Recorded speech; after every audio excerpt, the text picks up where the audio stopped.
ಆತ್ಮೀಯ ರೈತ ಬಾಂಧವರೇ, ಸಾವಯವ ಕೃಷಿಗೆ ಸ್ವಾಗತ. ಈ ಬಾರಿ ಸಚಿನ್ ಕಬ್ಬೂರವರ ಮಾರ್ಗದರ್ಶನದಲ್ಲಿ ತೊಗರೆ ಬೆಳೆಗೆ ಕೆರೋನ್ ಕಂಪನಿಯಿಂದ ಬಯೋ ಔಷಧಿಗಳನ್ನು ಸಿಂಪಡಣೆ ಮಾಡಿದ್ದೇವೆ.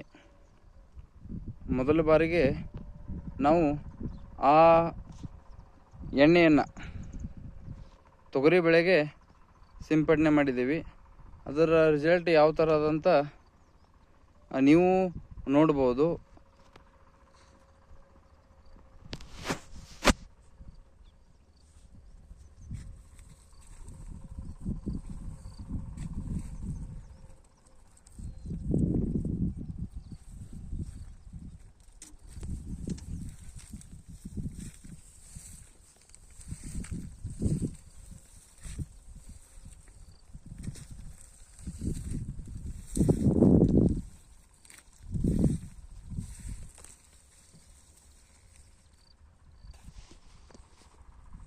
ಆತ್ಮೀಯ ರೈತ ಬಾಂಧವರೇ, ಈ ಬಾರಿ ತೊಗರೆ ಬೆಳೆಗೆ ಸಿಂಪಡಣೆ ಮಾಡಿದ್ದು ಮೊದಲು ಅದಕ್ಕೆ ಉತ್ತಮ ಫಸಲು, ಹೂವು ಯಾವುದೇ ರೀತಿ ಇನ್ನೂ ಆದರೂ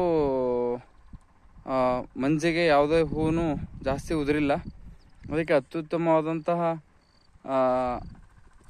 ಔಷಧ ಅಂತ ಹೇಳ್ಬೋದು. ಅದಕ್ಕೆ ತಾವೆಲ್ಲರೂ ರೈತರು ನಿಂಬೆ ತೋಟಕ್ಕೆ, ತೊಗರಿಗೆ ಇತ್ಯಾದಿ ಬೆಳೆಗಳಿಗೆ ಸಿಂಪಡಣೆ ಮಾಡೋದರ ಮುಖಾಂತರ ಅಧಿಕ ಇಳುವರಿ ಪಡಿತೀರಿ ಅನ್ನೋದೇ ನನ್ನ ಆಶಯ.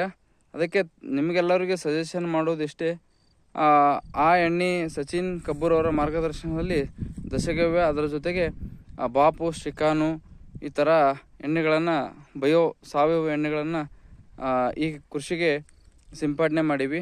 ಈ ಥರ ಹೆಚ್ಚಿಗೆ ಹೂವು, ಅಧಿಕ ಇಳುವರಿ ಇದೆ.